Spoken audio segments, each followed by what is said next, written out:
Alright, I'm going to try and keep these segments as absolutely brief as possible, so let's just dive right in here. I have been working on CDIs, as I mentioned, trying to get one and get a working one for a lot longer than I care to admit.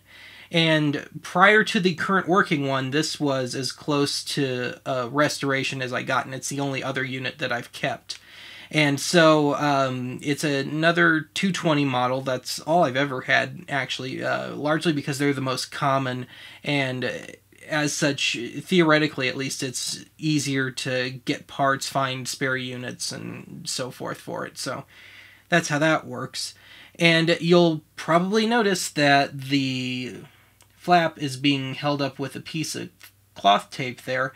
When I first got it, it was permanently flopped down, and I pick it up and move it around, and of course I could hear all the parts in there, so I had to get in there, get it out, and the whole front panel of this thing is a big chunk with lots of wires and stuff, especially ribbon cable, and I was just never able to quite get into it deep enough to try and fix up the front flap, which is supposed to be entirely automatic, and I just gave up on that. The power button, if I can get my finger in the shot, was broken. I had to rebuild it with some plastic glue.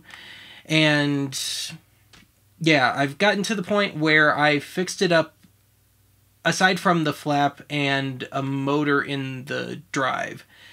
When I put a disc in there, it won't spin it at all. And the disc beneath it is loose, like it should be. It spins freely, so that's not the issue.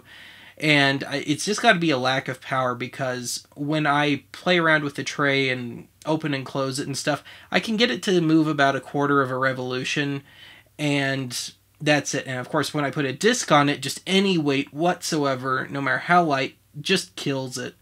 So I'll show you. It does power up, and if I wanted to, I could make it eject and stuff, and the belt was all stretched out. So here's a quick hint. If you're playing with stuff like this and it's a smaller belt drive anywhere in it, just get a bag of assorted rubber bands like you'd get from the dollar store or the grocery store or something, because odds are you'll find something to fit in whatever you're working on, and just have proof of concept. I wouldn't keep using it as a belt in the long run, but at least you can know that you're on the right track. So let's jump ahead a bit here. A smarter man would spend his tax refund, assuming he's even lucky enough to get such a thing these days, on something smart, like paying some bills or something, but what do? I blow it on a professionally refurbished CDI, and here it is.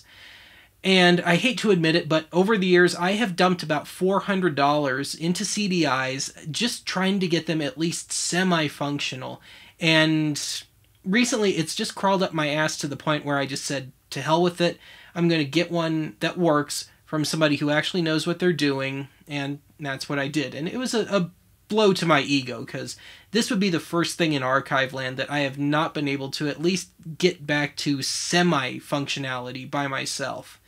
But anyway, here it is. I'll show you as much as I can from the front in a bit here, but first, here's the remote.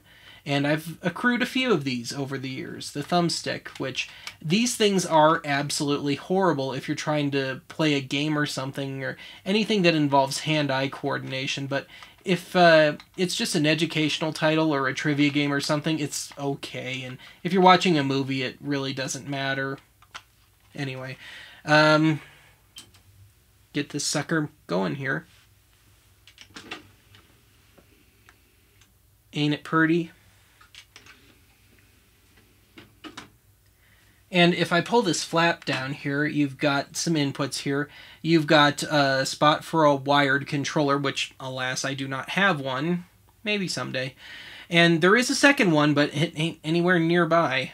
And in the center, we've got an 1/8" headphone jack and a volume knob next to it. So it's a bit like the 3DO in that regard, although this is, of course, a bit older. And there you go. Let's take a look at the back.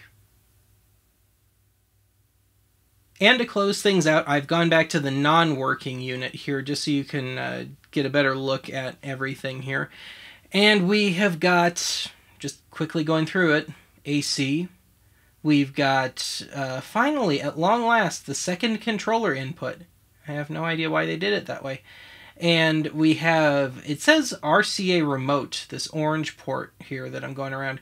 And I've never seen a remote that runs on something like that. I guess I'll have to turn in my AV Geek card for that.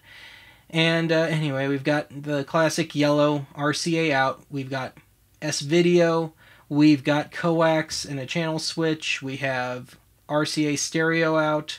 And, of course, the big old hole for the digital video cartridge, which, because I love you all so much, I actually took it out just so you could take a look at it.